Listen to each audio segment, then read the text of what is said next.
Is the secret to stronger reactions stronger tricks? No. The real secret is understanding how people experience the magic. Because the audience doesn't remember routines the way magicians do.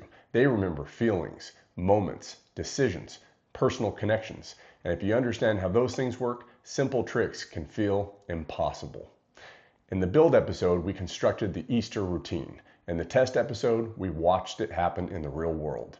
But today, we're breaking down why these moments work so well. This is the blueprint. There's one moment in this routine that completely changes how the audience remembers everything that came before it. Let's break this down. The first thing I want you to notice is that the routine was never actually about cards. The cards were just a delivery system. The real routine was built around personal information, emotional investment, and memory creation. Spectators don't emotionally connect to methods. They connect to meaning. So from the beginning, the goal wasn't, how do I fool them? The goal was, how do I make this feel impossible, specifically for them? That changes the entire structure of the routine. Now let's talk about the birthday revelation. Technically, this procedure is very simple. They repeatedly call stop as I shuffle through the deck. But psychologically, this sequence is doing much more than selecting cards. It's creating ownership. The audience feels responsible for their decisions. That's critical because later, when the birth date appears, their brain reconstructs the memory like this. I made all the choices, not he controlled the cards. That's a massive difference psychologically. And notice something else. I never rush the sequence. The slower pacing increases fairness. Fairness increases impossibility. That's why timing matters more than magicians realize.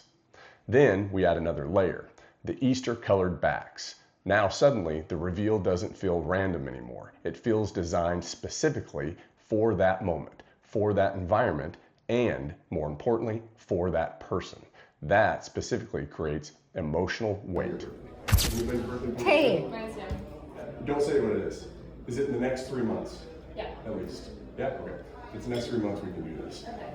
So what I did for him was the cards, right? The backs are boring because you can only do one thing. You can only change the color, right?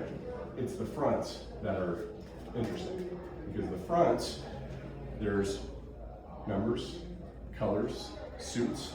There's all kinds of different things and all the cards are different.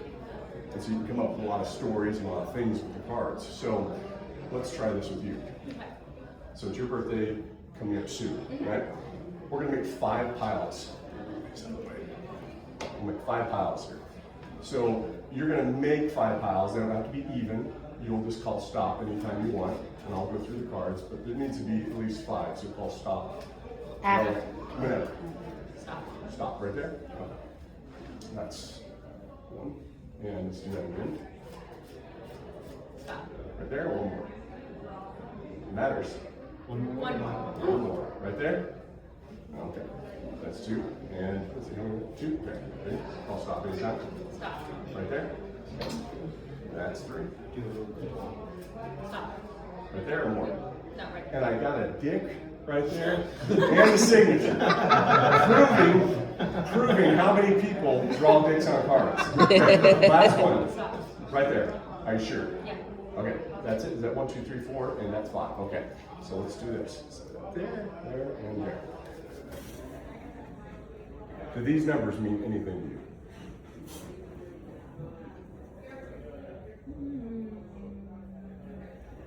Couple of them. Couple of them. Anything Or- close maybe to your birthday?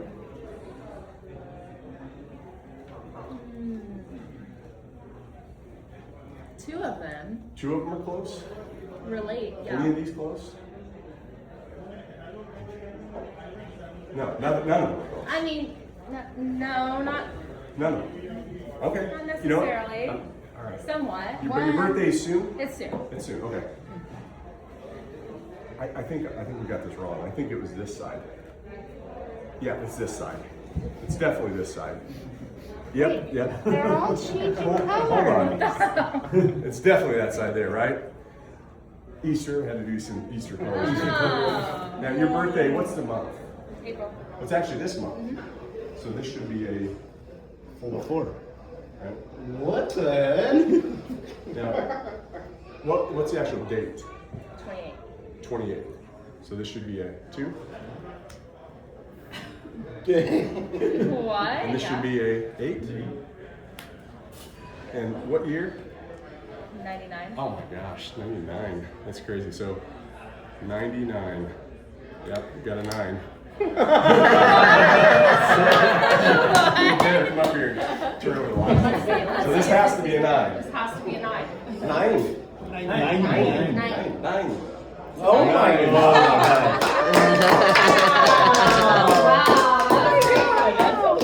So crazy. Now let's talk about the strongest moment in the routine, the photo reveal, because this changes the audience's relationship with the magic completely. Most tricks disappear the second they end, but this reveal survives the performance. It goes on to become physical evidence of the impossibility.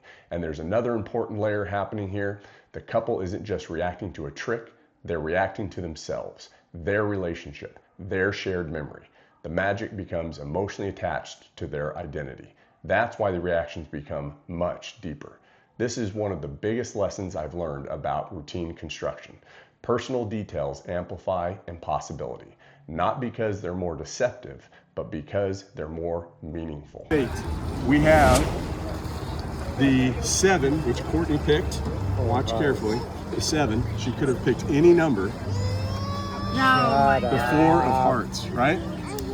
And then Jack picked 32, and I said you could have changed your mind at any point. The King of Spades. Oh my God. And here is the crazy part. You could have picked any card in the deck, right? Any card you chose out of all 52 cards. 45. Wow, dude. And here's the crazier part.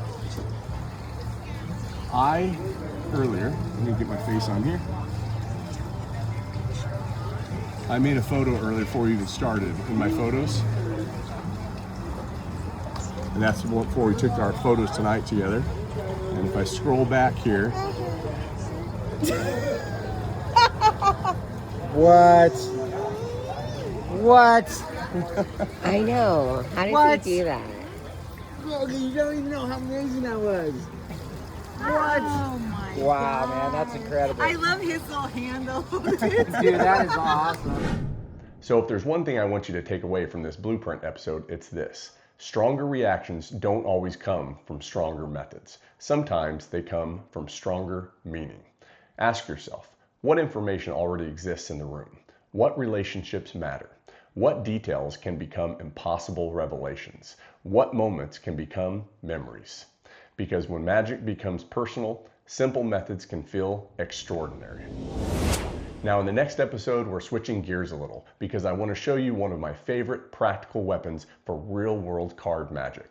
Something I prepare with every single new deck I open. And once you see it, you'll realize your card box can secretly become one of the most powerful tools in your entire routine. Holdouts, secret loads, and possible endings, all hidden in plain sight. Grab a fresh deck and let's get going. So first we want to locate the little tab here, and we want to carefully peel that off so that we save the rest of the cellophane. We'll get rid of that. Now we can take an X-Acto knife. I'll see you next time in the Magic Lab.